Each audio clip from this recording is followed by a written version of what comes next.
Hi hello welcome back to our channel. இன்றைக்கான reading என்ன அப்படின்னு பார்த்தீங்கன்னா, இப்போ நிறைய பேர் ரீசெண்ட் டைமாக என்கிட்ட ரீடிங் பார்க்குறவங்கலாம் கேட்கக்கூடிய கேள்விக்கான பதில் தான் இந்த ரீடிங்கில் நான் உங்களுக்கு கொடுக்க போகிறேன். என்ன கேட்குறாங்க அப்படின்னு பார்த்தீங்கன்னா, ஏதோ ஒரு சின்ன மனஸ்தாபம் என் கூட சண்டை போட்டுட்டு போயிட்டாங்க. அதுக்கப்புறமா என்னுடைய நம்பரை வந்துட்டு பிளாக் பண்ணிட்டாங்க. ரொம்ப சைலண்ட்டாக இருக்காங்க. அவங்க திரும்ப என்கிட்ட வருவாங்களா வரமாட்டாங்களா, அவங்களுடைய கரண்ட் ஃபீலிங் என்ன, எப்போ என்ன அன்பிளாக் பண்ணுவாங்க, இதெல்லாம் வந்து கேட்டுட்ருக்காங்க. ஸோ அந்த பர்சனுடைய கரண்ட் சுச்சுவேஷன் என்ன அப்படிங்கிறத பார்த்தா தான் நாம் அந்த பர்சனுடைய சைலன்ஸ்க்கான காரணம் என்ன அப்படின்னு வந்து தெரிஞ்சுக்க முடியும். அதே போல் ஏன் பிளாக் பண்ணாங்க அப்படிங்கிறதுக்கு ஒரு ரீசன் இருக்கும் இல்லையா, அதையும் வந்துட்டு நம்ம தெரிஞ்சுக்க முடியும். ஸோ அதை பற்றி தான் இந்த ஒரு ரீடிங் வந்து இருக்க போகுது. இது பார்த்திங்கன்னா ஒரு சிங்கிள் பைல் ரீடிங் தான், சரிங்களா? அதே போல் இது ஒரு ஜென்ரலான ரீடிங். கலெக்டிவாக கார்டு எடுத்து பார்த்து நான் உங்களுக்கு வந்து சொல்லுவேன். உங்களுக்கு பர்சனல் ரீடிங் வேணும் அப்படின்னா ஸ்க்ரீனில் தெரியக்கூடிய நம்பருக்கு எனக்கு வாட்ஸ்அப் பண்ணுங்கள். கால் பண்ணாதீங்க, வாட்ஸ்அப் பண்ணுங்கள், சரிங்களா? அதே போல் இது வரைக்கும் நம்மளுடைய சேனலை சப்ஸ்கிரைப் பண்ணாமல் பார்த்துட்டு இருந்திங்கன்னா சப்ஸ்கிரைப் பண்ணி என்ன சப்போர்ட் பண்ணுங்கள். அதே போல் கார்டோட எனர்ஜியோட கனெக்ட் ஆகிறதுக்கு இந்த வீடியோவை லைக் பண்ணிவிட்டு பாருங்கள். இப்போது உங்களுடைய பர்சனை நல்ல ஒரு 3 முறை வந்து நீங்கள் நினச்சிக்கோங்க. அவங்களுடைய பேரை சொல்லிக்கலாம், அல்லது அவங்களுடைய உருவத்தை நீங்கள் கண்ணு முன்னாடி வந்து கொண்டு வந்துக்கலாம், சரிங்களா?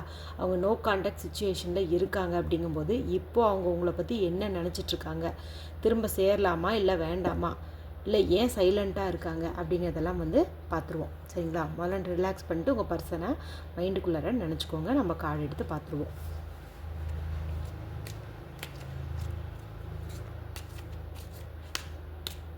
அதே போல் இந்த வீடியோவில் நான் சொல்கிறது எல்லாமே பார்த்திங்கன்னா காமனாக மேல் ஃபீமேல் 2 பேருக்கும் தான். ஏன்னா ஒரு சில சகோதரர்கள் வந்து இது பெண்களுக்கான பதிவா, பெண்கள் ஏமாத்துறதே இல்லையா, நீங்கள் ஆண்களை மட்டும் திட்டுறீங்களா அப்படிங்கிற மாதிரிலாம் கமெண்ட் பண்ணுறாங்க. அப்படியெல்லாம் கிடையாது. இது ஒரு பொதுவான பதிவு தான், ஆண் பெண் அப்படின்ட்டுலாம் இல்லை. உங்களுடைய பர்சன், இப்போ நீங்கள் ஆண்கள் பார்க்குறீங்கன்னா பெண்களை நினச்சிக்கோங்க, பெண்கள் பார்க்குறீங்கன்னா ஆண்களை வந்துட்டு நினச்சிக்கோங்க, ஓகேங்களா? அவ்வளவே தான். நான் யாரையும் வந்து தப்பாக சொல்லலை, குறிப்பிட்டு சொல்லலை. இது ஒரு பொதுவான ரீடிங், ஓகேங்களா? சரி, பார்த்துடலாமா அந்த பர்சனுடைய கரண்ட் ஃபீலிங் என்னென்னு?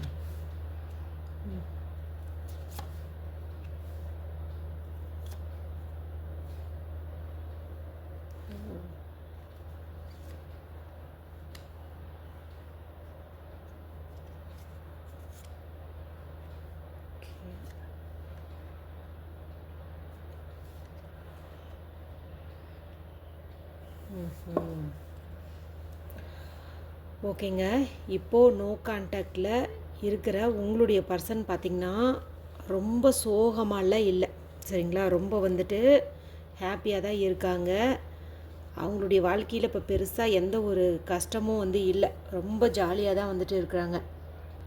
நல்லா ஜாலியாக ட்ராவல் பண்ணிவிட்டு ஃப்ரெண்ட்ஸோடு என்ஜாய் பண்ணிவிட்டு, அதே போல் ரொம்ப வந்துட்டு ஆக்டிவாக இருக்காங்க. எங்கேயாவது ஒன்று ட்ராவல் பண்ணிகிட்டே இருக்காங்க. பணத்துக்கும் வந்து எந்த குறைவும் இங்கே தெரியல. நல்ல செல்வ செழிப்போடு தான் வந்துட்டு இருக்கிறாங்க அப்படின்னு சொல்லலாம். அது மட்டும் இல்லாமல் அவங்க ஃபேமிலி மெம்பர்ஸோடு அவங்க ரொம்ப ரொம்ப ஹாப்பியாக வந்திருக்காங்க. ஃபஸ்ட்டெல்லாம் வந்து உங்களுக்கு கொடுத்தாங்க இல்லையா இம்பார்ட்டன்ஸு, இப்போ அதை விட அதிகமாக அவங்க ஃபேமிலிக்கு வந்து கொடுத்துட்ருக்காங்க. அம்மா, அப்பா, அக்கா, தங்கச்சி அவங்களையெல்லாம் எப்படி ஹாப்பியாக வச்சுக்கலாம் அப்படிங்கிற மாதிரி வந்துட்டு போயிட்டுருக்குது. அவங்க மைண்டுக்குள்ளார அப்படி தான் இருக்குது. சில சமயங்களில் உங்களை பற்றின நினைவுகள் வரும்போது நாமும் இது போல் குடும்பமாக ஜாலியாக இருக்கணும் அப்படிங்கிற மாதிரியும் வந்துட்டு நினைக்கிறாங்க, சரிங்களா? இருந்தாலும் ஏதோ ஒரு பாகுபாடு, சம்திங் அவங்க எதிர்பார்த்த ஒரு அன்பை வந்துட்டு நீங்கள் கொடுத்துருக்க மாட்டீங்க. அவங்க வந்து மலையளவு எதிர்பார்த்துருப்பாங்க, நீங்கள் கொஞ்சம் கம்மியாக கொடுத்துருப்பீங்க. ரெண்டாவது, நம்ம அளவுக்கு ஈக்குவலாக நம்மளுடைய பர்சன் வந்து நம்மளை விரும்ப மாட்டேங்கிறாங்களே, நாம் எதிர்பார்த்த மாதிரி இல்லையே அப்படின்னு சொல்லிட்டு இந்த இடத்துல அவங்க கொஞ்சம் குழம்ப ஆரம்பிச்சிட்டாங்க. ஏன்னா அவங்க வந்து நிறைய எதிர்பார்க்குறாங்க. அது மட்டும் இல்லாமல் இன்னும் ஒரு சிலர் பார்த்திங்கன்னா தன்னை யாரோ ஏமாத்துறது போல் வந்துட்டு உணர்றாங்க. அதாவது நீங்கள் அவங்களுக்கு தெரியாமல் ஏதோ ஒரு விஷயத்த மறைக்கிறீங்க, அல்லது ஏதோ அவங்களுக்கு எதிராக வந்து பண்ணுறீங்க, அவங்களுக்கு பிடிக்காத விஷயத்த பண்ணுறீங்க அப்படிங்கிற மாதிரி வந்துட்டு நினைக்கிறாங்க, சரிங்களா? அடுத்தது இன்னொன்று நம்ம வந்துட்டு இங்கே எடுத்துக்கலாம். அவங்க உங்களுக்கு தெரியாமல் வேறு ஏதோ ஒரு பர்சன் கூட வந்துட்டு இப்போது கனெக்ஷனில் இருக்கலாம். இந்த இடத்துல ஒரு கார்டு சொல்கிறது பார்த்திங்கன்னா 2 விதமாக வந்து காட்டும். இப்போ அவங்களுடைய கரண்ட் ஃபீலிங் அப்படிங்கும்போது அவங்களுடைய உணர்வு என்னன்னு நம்ம தெரிஞ்சுக்கலாம். அதே போல் அவங்க எப்படி நடந்துக்கிறாங்கங்கிறதும் தெரிஞ்சுக்கலாம். அதாவது தன்னை யாரோ ஏமாற்றிட்டாங்க, அந்த ஏமாற்றம் வழியில் நம்ம மனசில் இருக்குது அப்படிங்கிற மாதிரியும் எடுத்துக்கலாம். இல்லை அவர் வந்து உங்களை சீட்டிங் பண்ணுறதுக்கு ஏதோ ஒன்று பண்ணிக்கிட்டு இருக்காங்க அப்படிங்கிற மாதிரியும் வந்து எடுத்துக்கலாம். சரிங்களா? நான் தான் முன்னாடி சொன்னேன்ல இது ஒரு ஜென்ரல் ரீடிங் அப்படின்னுட்டு. ஓகேவா? அடுத்த ஒரு புதிய மாற்றத்தை வந்து எதிர்பார்த்துட்ருக்கிறாரு. ஏதாவது ஒரு மாற்றம் வேணும், காதல்லையோ அல்லது வேலையிலையோ தொழில்லையோ ஏதாவது ஒரு மாற்றம் வந்து வேணும் அப்படின்னு வந்து நினைக்கிறாங்க. போதும், இந்த காதல் வந்து போதும் அப்படிங்கிற மாதிரியும் சில சமயங்கள் வந்து நினைக்கிறாங்க. அதாவது இந்த இடத்துல என்ன சொல்லுது அப்படின்னு பார்த்திங்கன்னா, உங்களுடைய சாப்டர் வந்து போதும் அப்படின்னு வந்து நினைக்கிற மாதிரியும் காட்டுது. உங்களோட வாழ்கிற வாழ்க்கை அது வந்து போதும், இனி வந்து ஒரு புது மாற்றம் நம்ம வாழ்க்கையில் வேணும். இந்த புது மாற்றம் அப்படிங்கிறது அவங்க வீட்டில் ஏதாவது சொல்லியிருக்கலாம், அதன்படி அவங்க முடிவு பண்ணலாம். அல்லது வேறு ஒரு பர்சன், இங்கே நான் சொன்னேன் இல்லையா, அவங்க வேறு ஏதோ ஒரு பர்சன் கூட ரிலேஷன்ஷிப்பில் இருக்கலாம் அப்படின்ட்டு அந்த ஒரு மாற்றத்தையும் கூட வந்து குறிக்கலாம். ஆனால் என்னன்னாலும் அவங்களுடைய மனசுலேருந்து எந்த ஒரு ரகசியத்தையும் வெளியில் கொண்டு வரவே முடியாதுங்க. ரொம்ப ரொம்ப கஷ்டம். அதாவது அமுக்குனி அப்படின்னு வந்து சொல்லுவாங்க பாருங்கள். அதாவது வெளியில் வந்து பார்த்திங்கன்னா இவங்களாட்ட ஒரு நல்லவங்க உலகத்துலேயே இல்லை அப்படிங்கிற மாதிரி முகத்தை வச்சுக்குவாங்க. அப்படியே பால் வடிகிற முகம் பார்த்தா இந்த பூனையும் பால் குடிக்குமாங்கிற மாதிரி வந்துட்டு இருக்கும். ஆனால் உள்ளுக்குள்ளார 1000 விஷயம் வந்து ஓடிட்டுருக்கும். எதையுமே வெளிக்காட்ட மாட்டாங்க, அப்படியே மனசுக்குள்ளே வந்து வச்சுக்குவாங்க. மற்றவங்களுக்கெல்லாம் பார்க்கும்போது ஒன்றுமே தெரியாது, ரொம்ப இன்னசென்ட் அப்படின்னு தான் வந்து நினச்சிக்குவாங்க. ஆனால் அவங்களுக்கு ஒரு டார்க் சைடும் இருக்குது, ஒரு ஒயிட் சைடும் வந்துட்டு இருக்குது. அந்த மாதிரி ஒரு பர்சன் கண்டே பிடிக்க முடியாது அப்படின்னு வந்து சொல்லலாம். அது மட்டும் இல்லாமல் பார்த்திங்கன்னா இந்த மாதிரி பர்சனுக்கு முன்னாடி ஏதாவது ஒரு இன்ட்யூஷன் வந்து காட்டி கொடுத்துரும். இப்போது ரிலேஷன்ஷிப்பே அது வந்து கண்டினியூ ஆகுமா ஆகாதா அப்படிங்கிறதும் வந்துட்டு காட்டி கொடுத்துரும். அவங்களுக்கு அந்த ஒரு அனுகிரகமும் வந்து இருக்குது, தெய்வ அனுகிரகம்னு சொல்லுவாங்க இல்லையா, அதுவும் வந்துட்டு இருக்குது. தொடருமா தொடராதா, இது நம்ம லைஃபுக்கு செட் ஆகுமா ஆகாதா, இப்போ ஓன்னுட்டு பின்னாடி இது கசந்து போயிடும் அப்படிங்கிறத கணிக்கிற அளவுக்கெல்லாம் வந்துட்டு அவங்களுக்கு இருக்குது. சரிங்களா? மேலே அவங்க வந்துட்டு இப்போது ரொம்ப யோசிச்சுட்ருக்காங்க. ஏதாவது ஒரு தெளிவான முடிவு வந்து எடுக்கணும், உறுதியாக வந்து எடுக்கணும் அப்படிங்கிற மாதிரி வந்துட்டு யோசிச்சுட்ருக்காங்க. உங்களுடைய காதல் சம்மந்தப்பட்ட முடிவாக கூட இருக்கலாம், அல்லது நீங்கள் வேணுமா இல்லை அந்த தேர்ட் பர்சன் வேணுமா அப்படிங்கிற முடிவுலையும் கூட அவங்க வந்துட்டு இருக்கலாம். ஸோ அட் ப்ரெசண்ட் அவங்களுடைய இந்த ஒரு சுச்சுவேஷன் பார்க்கும்போது அவங்களுக்கு எங்கேயும் பெருசாக எதுவும் குறையெல்லாம் இல்லை. அதே போல் உங்களை விட்டு பிரிஞ்சிருக்கிறதுனால அவங்களுக்கு எந்த ஒரு மனவேதனையும் குற்ற உணர்வும் எதுவுமே வந்து இல்லை. ஏன்னா ஆல்ரெடி அவர் வந்து டபுள் கேம் வந்து விளாண்டுருக்கிறாரு. ஸோ நீங்கள் இல்லைன்னா இன்னொரு சாய்ஸ் எதை சூஸ் பண்ணுறது அப்படிங்கிறதுல இருக்காங்க. அது மட்டும் இல்லாமல் அவங்க சரியான அப்படியே கல்லூலி மங்குன்னு சொல்லலாம். மனசுக்குள்ளாரையே அப்படியே மறைச்சி வச்சுக்கிறது, எதையுமே வந்துட்டு காட்ட மாட்டாங்க. அதே போல் ரொம்ப ஃப்ரீடமாக இருக்கிறாங்க. அதாவது உங்களை லவ் பண்ணிகிட்டு இருந்த காலத்தில் கூட பார்த்திங்கன்னா நீங்கள் சில செட் ஆஃப் ரூல்ஸ் எல்லாம் வச்சுருப்பீங்க. இத்தனை மணிக்கு மேலே யார் கூட சேட் பண்ணுற, யார் கூட இவ்வளோ நேரம் பேசிகிட்டு இருந்த, அப்படி இப்படின்னு நிறைய வந்துட்டு கேட்டிருப்பீங்க. இப்போ உங்களை நோ கான்டாக்டில் வச்சுட்டாங்க இல்லையா, நம்பரையும் பிளாக் பண்ணிட்டாங்க இல்லையா, இப்போ பார்த்திங்கன்னா அவங்க ரொம்ப ஃப்ரீடமாக இருக்காங்க. அவங்க இஷ்டத்துக்கு யார் கூட வேணாலும் பேசுகிறாங்க, என்ன வேணாலும் வந்துட்டு பண்ணிகிட்ருக்குறாங்க. சரிங்களா? ஏன் அப்படி இருக்காங்க அப்படின்னு பார்த்திங்கன்னா யாரோ தவற வந்து அவங்கள கைட் பண்ணுறாங்க, யாரோ கேட்கக்கூடாதவங்க பேச்சை வந்து கேட்குறாங்க. மேபி அந்த தேர்ட் பர்சன் பேச்சை கூட அவங்க கேட்டிருக்கலாம். யாரோ ஒருத்தங்க சம்திங் அவங்களுக்கு தப்பாக சொல்லி கொடுக்குறாங்க. அதனால தான் அவங்க வந்துட்டு இந்த மாதிரி ஒரு நோ கான்டாக்டில் இருக்கிறாங்க. இந்த மாதிரி உங்களை பற்றின எந்த ஒரு நினப்பும் இல்லாமல் இருக்கிறாங்க அப்படின்னே வந்து சொல்லலாம். ஓவராலாக பார்க்கும்போது இந்த பர்சன் வந்து உங்களை பிரிஞ்சிருக்கிறதுனால துளி கூட குற்ற உணர்வோ அதே போல் சோர்வோ ஒரு கவலையோ எதுவுமே கிடையாது. முன்னேறதை விட இப்போ ரொம்ப ஃப்ரீடமாக இருக்கிறாங்க, ரொம்ப ஹாப்பியாக இருக்காங்க. எல்லா அன்பும் அவங்களுக்கு வேறு ஒரு பக்கத்துலேருந்து கிடைக்கிது. சரிங்களா? ஃபஸ்ட்டு வந்து அவங்க கொஞ்சம் நினச்சிட்டு இருந்தாங்க இல்லையா, நாம் மட்டும் கொடுக்குறோம், ஆனால் நம்மளுடைய பர்சன்கிட்டேருந்து நமக்கு எதிர்பார்த்த அன்பு வரலை அப்படின்னு சொல்லிட்டு. ஆனால் இப்போ அவங்களுக்கு எங்கிருந்தோ அந்த அன்பு வந்து கிடைக்கிது. அதனால தான் அவங்க உங்களுக்கு சின்னதாக ஒரு துரோகமும் வந்து பண்ணிக்கிட்டு இருக்காங்க. ஓகேங்களா? சரி, துரோகம் பண்ணுறாங்கங்கிறது தெரிஞ்ச வரைக்கும் நல்லது. ஆனால் அது வெளியில் வருமா அப்படின்னு கேட்டிங்கன்னா, ஒரு சில சமயங்கள் இது மாதிரி பண்ணுற துரோகம் சீக்கிரமாக நம்ம கண்ணுக்கு வந்து தெரிய வந்துடும். ஆனால் இந்த பர்சனுடைய ஆக்டிவிட்டி பொறுத்த வரைக்கும் அவ்வளவு சீக்கிரம் வந்துட்டு வெளியில் வராது. ரொம்ப ரொம்ப கஷ்டம், ரொம்ப கஷ்டம். அவ்வளோ சீக்கிரம் வந்துட்டு அவங்க என்ன தப்பு பண்ணுறாங்க அப்படிங்கிறதே தெரியாது. இப்போ நீங்களே அவங்கள பார்த்தீங்கன்னா கூட அவங்க இன்னொருத்தவங்க கூட கனெக்ஷனில் இருக்கிறாங்கங்கிறதே உங்களால் கண்டுபிடிக்கவே முடியாது. அந்தளவுக்கு பக்காவாக வந்துட்டு நடிப்பாங்க. அது மட்டும் இல்லாமல் ஒவ்வொன்றுக்கும் சின்ன சின்ன விஷயத்துக்கு கூட ரொம்ப யோசிப்பாங்க. செட் ஆகுமா ஆகாதான்னு யோசிச்சு தான் வந்துட்டு முடிவு பண்ணுவாங்க. சரிங்களா? இவங்களுடைய கரண்ட் ஃபீலிங் வந்து இப்படி தான் இருக்குது. இந்த மாதிரி ஒரு பர்சன் தான். சரிங்களா? இப்போ நான் சொன்னதில் ஒரு சிலதெல்லாம் வந்துட்டு உங்களுக்கு ரெசனேட் ஆகும், ஒரு சிலதெல்லாம் வந்துட்டு ஆகாது. எது ஆகுதோ உங்களுடைய பர்சனுடைய கேரக்டர் உங்களுக்கு ஓரளவுக்கு வந்துட்டு தெரியும் இல்லையா, அதை வச்சு நீங்களே உங்களுக்கு எது மேட்ச் ஆகுதோ அதை வந்துட்டு எடுத்துக்கோங்க. மற்றதெல்லாம் வந்துட்டு விட்டுருங்க. ஓகே, அவங்களுடைய கரண்ட் ஃபீலிங் வந்து பார்த்துட்டோம். அவங்க திரும்ப வருவாங்களா வரமாட்டாங்களா, உங்களை பிளாக் பண்ணி வச்சுருக்காங்களா அன்பிளாக் பண்ணுவாங்களா பண்ண மாட்டாங்களா, அவங்களுடைய நெக்ஸ்ட்டு ஸ்டெப்பு என்னவா இருக்கும் அப்படிங்கிறதையும் நம்ம பார்த்துருவோம். ஓகேங்களா? இப்போ அவங்க எப்படி இருக்காங்க அப்படிங்கிறதெல்லாம் வந்துட்டு நீங்கள் முன்னாடி பார்த்த ரீடிங்கில் வந்து தெரிஞ்சிருப்பீங்க. இப்போ அவங்களுடைய நெக்ஸ்ட் ஆக்ஷன் என்ன அப்படிங்கிறத நம்ம இங்கே பார்க்கலாம்.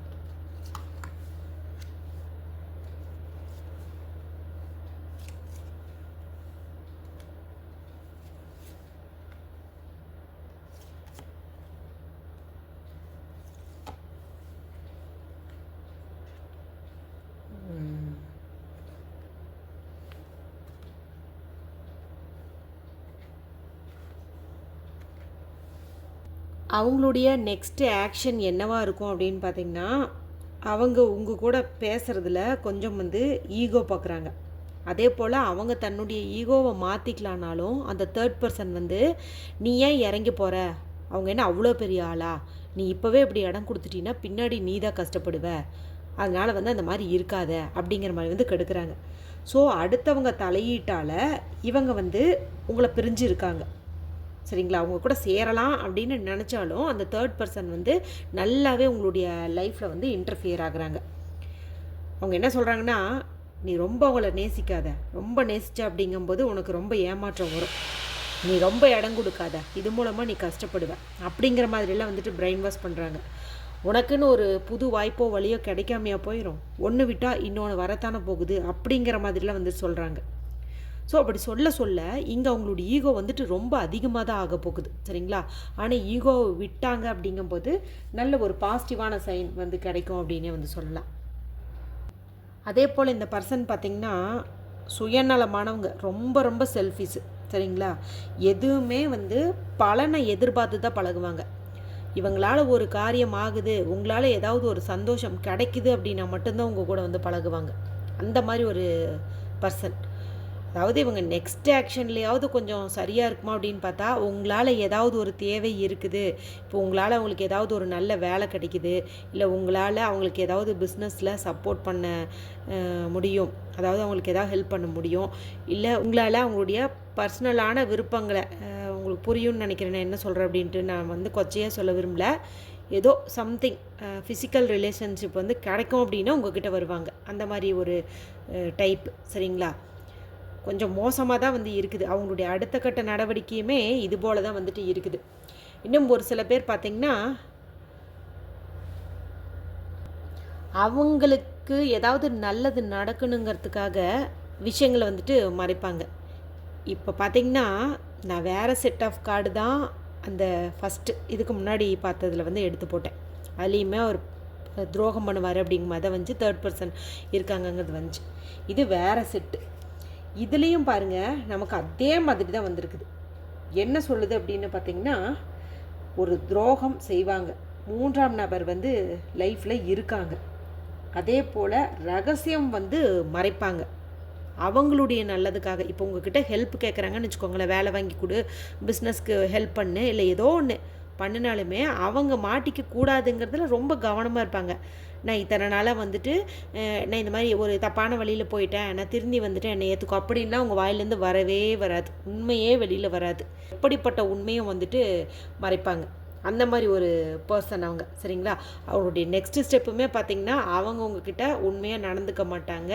தேர்ட் பர்சன் இன்டர்ஃபியர் ஆகிட்டு தான் இருப்பாங்க. இந்த மாதிரி ஒரு கன்னிங்கை தான் வந்துட்டு காட்டுது. இப்படி இருக்கிறவங்க லைஃப்பில் பார்த்திங்கன்னா இக்கரைக்கு அக்கறை பச்சைங்கிற மாதிரி மனசு வந்து தடுமாறிட்டே தான் இருக்கும். இன்றைக்கி உங்களை வேண்டான்னு சொன்னவங்க நாளைக்கு அந்த தேர்ட் பர்சனையும் வேண்டான்னு தான் சொல்லுவாங்க. ஏன்னா அவங்க எதுலேயுமே ஒரு திருப்தி முழுமையெல்லாம் அனுபவிக்கிறதே இல்லை. எந்த ரிலேஷன்ஷிப்பாக இருந்தாலும் அதை அந்த நிறைவு நிலை வரைக்கும் கொண்டு போகிறதே கிடையாது. எல்லாத்தையுமே பாதியில் விட்டுறது.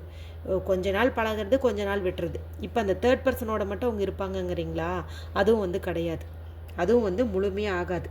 திடீர்னு அவங்கக்கிட்டேயும் ஏதாவது ஒரு குறையை கண்டுபிடிப்பாங்க. உங்ககிட்ட எனக்கு திருப்தி இல்லை, நான் எதிர்பார்த்த அன்பு கிடைக்கல, அப்படி இப்படின்னு சொல்லி அங்கேருந்தும் வந்துட்டு அவங்க எஸ்கேப் ஆக தான் வந்து பார்ப்பாங்க. இந்த மாதிரி ஒரு பர்சன் தான் அவங்க.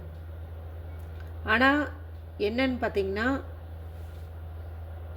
இந்த ஒரு பர்சன் இந்த மாதிரியெல்லாம் இல்லாமல் நான் வந்து மேலே படிக்கணும் அல்லது வந்துட்டு ஏதாவது ஹையர் பொசிஷனுக்காக நான் வந்து ப்ரமோஷனுக்காக எக்ஸாம் எழுதுகிறேன், இந்த மாதிரிலாம் காரணத்துக்காக உங்களை விட்டு பிரிஞ்சுருந்தாங்கன்னு வச்சுக்கோங்களேன், அவங்களுக்கு வந்துட்டு நல்ல செய்தி தான் வரும். அதாவது வேறு ஒரு பர்சனோட இன்டர்ஃபியர் ஆகிட்டு உங்களுக்கு துரோகம் பண்ணணும்னு நினைக்கிறவங்களுக்கு அது மாதிரிலாம் வந்து நடக்காது, நல்லது வந்து நடக்காது. ஏன்னா அவங்களுக்கு சாட்டிஸ்ஃபிகேஷனே இல்லை, அதனால் பிரச்சனையில் தான் இருப்பாங்க. இது ஒரு ஜென்ரல் கார்டு தானே, ஸோ எல்லாமே பார்க்கணும். இப்போ நோ கான்டாக்டில் இருக்கிற எல்லாருக்குமே இந்த மாதிரி ஒரு தேர்ட் பர்சன் இருப்பாங்க அப்படின்னு சொல்லவில்லை. ஒரு சிலருக்கு வந்துட்டு இருக்கும். ஒரு சிலர் வந்து உண்மையாகவே வந்து வேறு ஏதாவது ஒரு கமிட்மெண்ட்டில் இருப்பாங்க, ஃபர்தராக படிக்கணும் இல்லை ஏதோ ஒன்று சம்திங். அந்த மாதிரி இருக்கிறவங்களுக்கு வந்துட்டு நெக்ஸ்ட் ஸ்டெப் அப்படிங்கிறது ஒரு சக்ஸஸில் தான் முடியும் அப்படின்னே வந்து சொல்லலாம். சரி, ஓகே. அடுத்ததாக ஒரு கார்டு எடுத்து அவங்க உங்ககிட்ட திரும்பி வருவாங்களா அப்படின்னு வந்து பார்த்தலாம். இப்போ பார்த்த கார்டு வரைக்கும் அவங்க அன்பிளாக் பண்ணுவாங்களா, உங்களை தேடி வருவாங்களா அப்படின்னு கேட்ட கேள்விக்கு எந்த பதிலும் வந்துட்டு கிடைக்கல. சரிங்களா? அதனால் நம்ம என்ன பண்ணுவோம், மறுபடியும் இந்த கார்டு எடுத்துகிட்டு ரீயூனியன் நடக்குமா அப்படின்னு வந்து பார்த்துருவோம். ஓகேங்களா? பார்த்துட்டு ஏஞ்சல் என்ன சொல்கிறாங்க அப்படிங்கிறதோட இந்த ரீடிங் வந்துட்டு நம்ம நிறைவு பண்ணிக்குவோம்.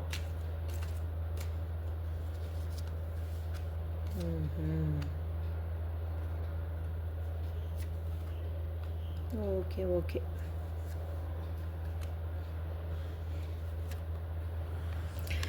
சூப்பருங்க. அதாவது அவங்களுடைய கரண்ட் ஃபீலிங்கும் நீங்கள் பார்த்தீங்க. சரிங்களா? ஒரு சில பர்சன் வந்து எப்படின்னு நீங்கள் பழகிறவங்கள வச்சு நீங்களே தெரிஞ்சுருப்பீங்க, அதை இதெல்லாம் உங்களுக்கு மேட்ச் ஆச்சு அப்படின்னுட்டு. அவங்களுடைய நெக்ஸ்ட் ஆக்ஷன் என்ன அப்படிங்கிறதையும் நீங்கள் இதுக்கு முன்னாடி வந்த செக்ஷனில் வந்துட்டு பார்த்தீங்க. இப்போ ஃப்யூச்சரில் நடக்க போகிறது என்ன, அவங்க உங்ககிட்ட மறுபடியும் ரீயூனியன் நடக்குமா அப்படின்னு கேட்ட கேள்விக்கு நடக்கும் அப்படின்னு வந்து சொல்லுது. அதுவும் அந்த ரீயூனியன் வந்து எப்படி இருக்கும் அப்படின்னா, நீங்கள் 2 பேரும் மட்டும் தனியாக போயிட்டு எங்கேயும் சந்திக்க மாட்டீங்க. ஏதோ ஒரு ஃப்ரெண்டோட பர்த்டேவாக இருக்கலாம், இல்லை ஃப்ரெண்டோட வீட்டு கிரகப்பிரவேசமாக இருக்கலாம், இல்லை மேரேஜாக இருக்கலாம், காது குத்து, வளகாப்பு, இந்த மாதிரி ஏதோ ஒரு வீட்டில் அந்த ஃபெஸ்டிவல் மோட் இருக்கும் இல்லையா, அந்த மாதிரி ஒரு டைமில் உங்களுக்கு வந்து ரீயூனியன் வந்து நடக்கும். அதாவது உங்களுக்காகன்ட்டு தேடி வரமாட்டாங்க, ஆனால் இந்த மாதிரி ஒரு சந்தோஷமான நிகழ்வுகள் உங்கள் ஃப்ரெண்ட்ஸ் வீட்லேயும் உங்கள் சொந்தக்காரங்க வீட்லேயும் நடக்கும்போது அவங்க உங்களை வந்துட்டு சந்திப்பாங்க. சரிங்களா? அந்த மாதிரி ஒரு ஃபங்க்ஷனில் உங்களை சந்தித்ததுக்கப்புறமா அவருடைய மனசுக்குள்ளே இருந்த அந்த மன அழுத்தம், பயம், பதற்றம், வேறு அந்த தப்பான விஷயங்கள் அதெல்லாம் வந்து நீங்கிடும். ஏன்னா அவர் ஆல்ரெடி வந்து அது மாதிரிலாம் பட்டு அனுபவிச்சிருப்பாங்க. நான் தான் சொன்னேன் இல்லையா, அவங்க வந்து தேர்ட் பர்சன்கிட்டையும் நிரந்தரமாக வந்து இருக்க மாட்டாங்க, அவங்க மனசு மாறிக்கிட்டே இருக்கும் அப்படின்ட்டு. இப்போ அந்த இடத்துல அவங்க ஒரு சில விஷயங்கள் வந்து உணர ஆரம்பிச்சிருவாங்க. உணர ஆரம்பித்ததுக்கப்புறம் இதுக்கு ஒரு முடிவு கட்டணும் அப்படின்ட்டு நினைப்பாங்க. அதே போல் ஒரு புதிய மாற்றம் வேணும், ஒரு புதிய ஸ்டார்டிங் வேணும் அப்படின்னு சொல்லி விரும்புவாங்க. அதாவது உங்கள் கூட ஒரு புது லைஃப் வேணும், புதுசாக ஃப்ரெஷ்ஷாக வந்து ஸ்டார்ட் ஆகணும் அப்படின்னு வந்து நினைப்பாங்க. சரிங்களா? இப்போ இந்த ஃபங்க்ஷனில் நீங்கள் மீட் பண்ணிட்டு பேசாமல் போயிட்டீங்க அப்படின்னா என்னாகும் தெரியுமா, ஆல்ரெடி டிசிஷன் எடுத்துட்டார்ல, அடுத்து உங்களை வந்துட்டு கண்டிப்பாக வாட்ஸ்அப்பில், ஃபேஸ்புக்கில், இன்ஸ்டாலெல்லாம் வந்துட்டு அன்பிளாக் பண்ணி விட்ருவாங்க. அன்பிளாக் பண்ணின பிறகு உங்களை வாட்ச் பண்ணுவாங்க. நீங்கள் என்னென்ன மாதிரி ஸ்டேட்டஸ் வைக்கிறீங்க, வேறு யாரு கூடயாவது கமிட் ஆகிட்டிங்களா அப்படிங்கிறதெல்லாம் வந்து பண்ணுவாங்க. அதாவது இந்த இடத்துல நீங்கள் சந்திப்பீங்க, இங்கே அவர் வந்து தவறை வந்துட்டு ரியலைஸ் பண்ணுவார். அதுக்கு அடுத்த ஸ்டெப்பு தான் என்னாகும் அப்படின்னு பார்த்திங்கன்னா, உங்களை அவங்க அன்பிளாக் பண்ணுவாங்க. அதே போல் உங்களோட ஸ்டேட்டஸ் எல்லாமே வந்துட்டு பார்ப்பாங்க. நீங்கள் என்ன பண்ணிகிட்ருக்கீங்க, இன்னும் நினச்சிட்டு தான் இருக்கீங்களா, அதெல்லாம் வந்து பார்ப்பாங்க. அவங்க வந்து உங்கள்கிட்ட டைரெக்டாக பேச மாட்டாங்க. ஃபஸ்ட்டு இந்த மாதிரி ஸ்டேஜ் பை ஸ்டேஜாக தான் வந்துட்டு நடக்கும். சரிங்களா? அடுத்து நீங்கள் இல்லாமல் வாழலாம், உங்களை விட இன்னொருத்தவங்க பெஸ்ட்டு அப்படிங்கிற மாதிரிலாம் முடிவு எடுத்திருந்தாங்க இல்லையா, அதிலேருந்து அப்படியே பின்வாங்குவாங்க. நீங்கள் இல்லாமல் வாழ முடியாது அப்படின்னு சொல்லிட்டு ஒரு முடிவுக்கு வந்துடுவாங்க. அடுத்ததாக தான் வந்து உங்களுக்கான ஒரு புது உணர்வோட, புது அன்போட ஒரு அற்புதமான காதலை வந்துட்டு அவங்க வெளிப்படுத்துவாங்க. அதாவது நீங்கள் ஃபஸ்ட்டு ஸ்டார்டிங்கில் எப்படிலாம் இருந்தீங்க அந்த மாதிரி இப்போ வந்துட்டு மறுபடியும் இருப்பாங்க. ஆனால் இதுக்கெல்லாம் பார்த்திங்கன்னா நமக்கு கொஞ்சம் லேட் ஆகுமா அப்படின்னு கேட்டிங்கன்னா இல்லை, கொஞ்சம் சீக்கிரமாகவே வந்துட்டு நடக்கும். ஓகேங்களா? சீக்கிரமாகவே வந்து நடக்கும். எல்லாமே வந்து டக்கு டக்கு டக்கு டக்குன்னு நடக்கும் அப்படின்னு வந்து சொல்லலாம். எத்தனை டைம் எடுத்துக்கும் அப்படின்னு பார்த்திங்கன்னா சீக்கிரமாகவே நடக்கும். ஒரு டிவைன் டைமில் கண்டிப்பாக இதெல்லாம் வந்துட்டு நடக்கும். So past is past. அவங்களுடைய எண்ணங்கள் எப்படிப்பட்டதாக இருந்தாலும் ஃபைனலாக நமக்கு வந்திருக்கிறது பார்த்திங்கன்னா எல்லாமே பாசிட்டிவான கார்டு. ஓகேவா? அன்பை பரிமாறுறது, மாற்றம் ஏற்படுறது, உங்களை தேடி வர்றது, இந்த இழந்த, அதாவது இந்த நோ கான்டாக்டில் இருந்தபோதெல்லாம் அவங்க மனசில் சேர்த்து வச்சுருப்பாங்க பாருங்கள் அன்பு, அந்த அத்தனை விதமான அன்பையும் உங்கள் மேலேயே அப்படியே ஆரத்தழுவி கொட்டி கொடுக்கறதுக்காக அவங்க தயாராகிடுவாங்க அப்படின்னு வந்து சொல்லலாம். சரிங்களா? ஸோ ஸ்டார்டிங்கில் பார்த்த மாதிரி உங்களுக்கு அப்படி இப்படி உங்கள் பர்சன் வந்து நடந்துக்கிட்டதை நினச்சி வருத்தப்பட்டீங்க அப்படின்னாலும் எண்டு கார்டு பாருங்கள் உங்களுக்கு நல்லா தான் வந்திருக்கு. சரிங்களா? இப்போது உங்கள் காதலில் ஏஞ்சல் சொல்லக்கூடிய மெசேஜஸ் என்ன அப்படின்னு வந்து பார்த்துருவோம். This could be the one. அதாவது உங்களுக்கு புதுசாக ஒரு பார்ட்னர் அப்படிங்கிறது வந்து கிடையாது. ஆல்ரெடி மீட் பண்ணின ஒருத்தங்க தான் வந்துட்டு உங்களுடைய பர்சன். சரிங்களா? இங்கே நீங்கள் எடுத்துக்கிட்டீங்க அப்படிங்கும்போது உங்களுக்கும் பார்த்திங்கன்னா இவர் வந்து உங்களோட லவர். ஓகேவா? கொஞ்ச நாளாக நோ கான்டாக்டில் இருந்தீங்க, பிரிஞ்சிருந்தீங்க, திரும்ப அவங்களே வராங்க, என்னை ஏற்றுக்கோ அப்படின்னு வந்து கேட்குறாங்க. ஸோ இந்த பர்சன் அன்னோயிங் பர்சன் கிடையாது, உங்களுக்கு ஆல்ரெடி தெரிஞ்ச பர்சன் தான். இப்படி பார்த்தாலும் இது மேட்ச் ஆகுது. அதே போல் அந்த பர்சன் எடுத்துக்கிட்டிங்கனாலும் அவங்க வந்து அப்படி இப்படி இருந்தாங்க, பிரிஞ்சாங்க, தேர்ட் பர்சன்கிட்ட போனாங்க, சாட்டிஸ்ஃபைடு இல்லை, திரும்ப வராங்க, உங்ககிட்டயே வராங்க. ஸோ இந்த இடத்துல நீங்கள் வந்து அவங்களுக்கு புது பர்சன் கிடையாது. ஸோ வந்து நீங்கள் ஆல்ரெடி ஒரு பார்ட்னரை செலக்ட் பண்ணிட்டீங்க, தேடி கண்டுபிடிச்சிட்டிங்க அப்படிங்கிறது தான் வந்துட்டு காட்டுது. அதாவது உங்களுக்கு புதுசாக யாரும் வரமாட்டாங்க உங்கள் லைஃப்பில், உங்களுக்கு அவங்க தான், அவங்களுக்கு நீங்கள் தான் அப்படிங்கிற மாதிரி வந்து காட்டுது. அடுத்து நெக்ஸ்ட்டு ஸ்டெப்பு என்னவா இருக்கும் அப்படின்னு பார்த்திங்கன்னா, ஃப்ரீ யுவர் செல்ஃப். அதாவது நீங்கள் ஒரு சில கட்டுப்பாடுகளெல்லாம் உங்கள் ரெண்டேத்துக்குள்ளாரையும் வந்துட்டு வச்சுருப்பீங்க. அது பிடிக்குதோ இல்லையோ அந்த மாதிரி அவங்க மனசுக்குள்ளாரையும் சிலதெல்லாம் வச்சுருப்பீங்க, அவங்களுடைய மனசுக்குள்ளாரையும் வந்து வச்சுருப்பீங்க. அதாவது ஒரு வட்டத்துக்குள்ளார தான் இருக்கணும் அப்படிங்கிற மாதிரி வந்து நினச்சிருப்பீங்க.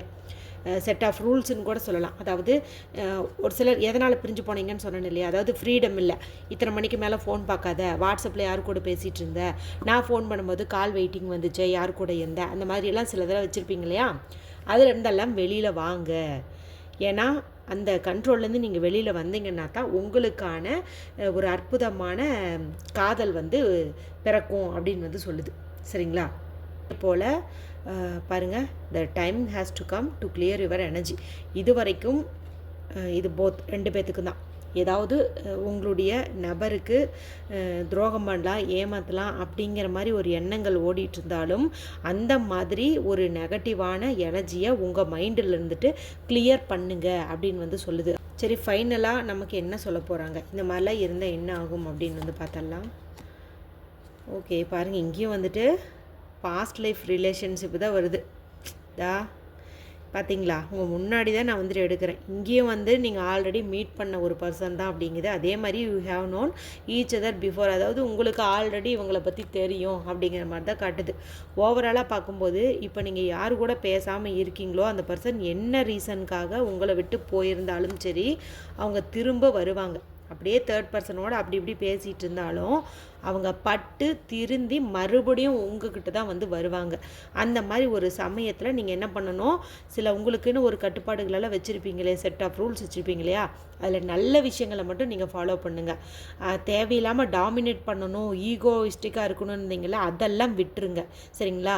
வந்துட்டு நம்பிக்கை வேணும், அதே போல் ரொம்ப கண்ட்ரோல் பண்ணக்கூடாது. அதெல்லாம் வந்து நீங்கள் கொஞ்சம் பார்த்துக்கணும். அப்படி இருந்தீங்க அப்படிங்கும்போது கண்டிப்பாக உங்களுடைய இந்த ரிலேஷன்ஷிப் வந்து நல்லாயிருக்கும்.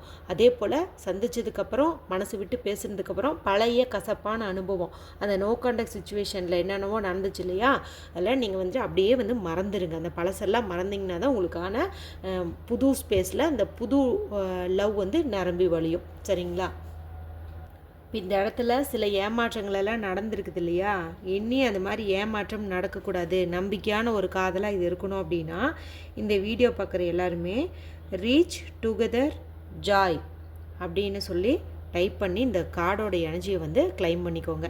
மேலே இப்போ நான் சொன்ன இந்த ரீச் டுகெதர் ஜாய் அப்படிங்கிறத நீங்கள் ஏர்லி மார்னிங் எந்திரிச்சோன்னையும் பெட்டில் உட்காந்துக்கிட்டே ஒரு 22 டைம்ஸ் அந்த மாதிரி வந்து சொல்லுங்கள். அதிகபட்சமாக 222 டைம்ஸ் கூட நீங்கள் வந்துட்டு சொல்கிறது அப்படிங்கிறது நல்லது.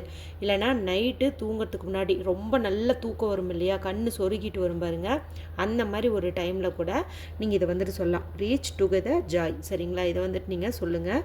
கண்டிப்பாக உங்களுடைய லவ் வந்து மறுபடியும் ஒரு ரீபில்ட் ஆகும், நல்ல ஒரு நம்பிக்கையான காதலாக வந்து இருக்கும் அப்படின்னே சொல்லலாம். ஓகே, இந்த ரீடிங் உங்களுக்கு பிடிச்சிருந்ததுன்னா மற்றவங்களோடையும் ஷேர் பண்ணுங்கள். அடுத்த ஒரு இன்ட்ரெஸ்டிங்கான ரீடிங்கில் உங்களை சந்திக்கலாம். அது வரைக்கும் take care and bye bye.